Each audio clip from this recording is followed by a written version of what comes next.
Zee 24 तास एक पाऊल पुढे। मनसे बरोबर उगाच वैर नको अशी ही भावना शिवसेनेचा प्रभाव असलेल्या काही भागात आहे। उदाहरण द्यायचंच झालं तर कल्याण डोंबिवलीतल्या राजकारणाचं देता येईल।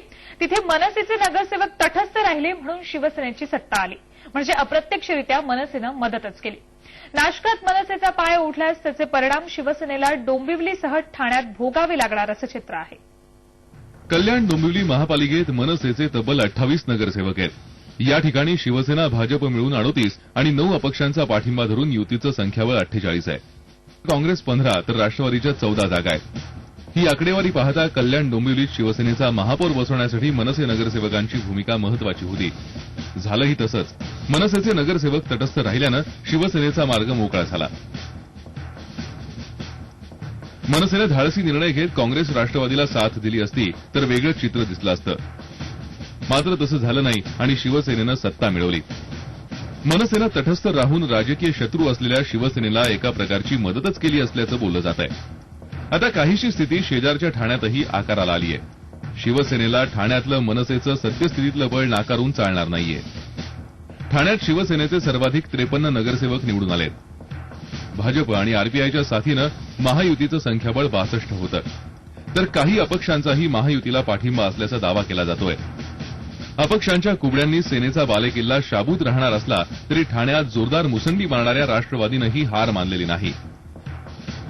स्थानिक आमदार जितेंद्र आव्हाड आणि इतर नेत्यांच्या महापौरपदासाठी पडद्याआडून जोरदार राजकीय हालचाली सुरू आहेत। कारण राष्ट्रवादी 34, काँग्रेस 18 आणि 3 अपक्षांच्या मदतीनं आघाडीचं संख्याबळ 55 आहे।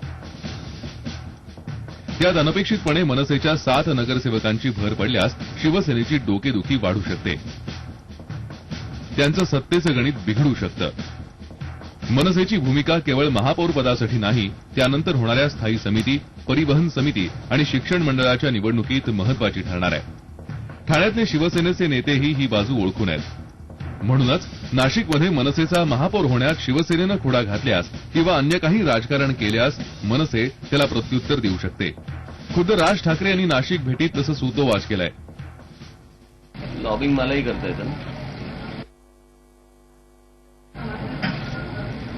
आणि मला इकडेच फक्त लॉबिंग नाही, अनेक ठिकाणी लॉबिंग करता येतं। अनेक ठिकाणी त्यांचेही महापौर होऊ नयेत म्हणून त्यांचेही लोक माझ्या संपर्कात आहेतच की। नाशिकमध्ये शिवसेनेनं राष्ट्रवादीची साथ धरली तर मनसे नेत्यांना आयतं कारण मिळू शकतं। कल्याण डोंबिवलीतल्या संख्याबळाच्या आधारे ते सेनेला धक्का देऊ शकतात, तर ठाण्यातही मनसेनं मनात आणलं तर आघाडीशी राजकारण करत सत्तेसाठी सेनेच्या नाकीनं आणू शकतात। जर तरचे हे तर्क असले तरी बाळासाहेबांनी भाजप मनसे कनेक्शनबाबत तंबी दिल्यानं या 2 शहरात शिवसेनेच्या गोटात थोडी अस्वस्थता आहे। मनसेला उगाच दुखू नका, त्यांचं तटस्थ राहणं आपल्याला फायद्याचं आहे असं शिवसेनेचे नेते खासगीत बोलून दाखवतात। बाळासाहेबांच्या भलत्या वेळात जाऊ नका या भाजपला दिलेल्या इशाऱ्यामुळे नाशकात मनसेचा महापौर होण्यात अडचणी आल्या आहेत। याच अडचणीनं ठाणे कल्याण पट्ट्यातल्या शिवसेनेच्या नेत्यांची झोप उडवली आहे। त्यामुळेच नाशिकमधलं सत्तेचं गणित ठाणे डोंबिवलीतली गणितं बिघडवणार का हे पाहणं औत्सुक्याचं ठरेल। झी 24 ताससाठी गिरीश निकम, मुंबई। झी 24 तास एक पाऊल पुढे।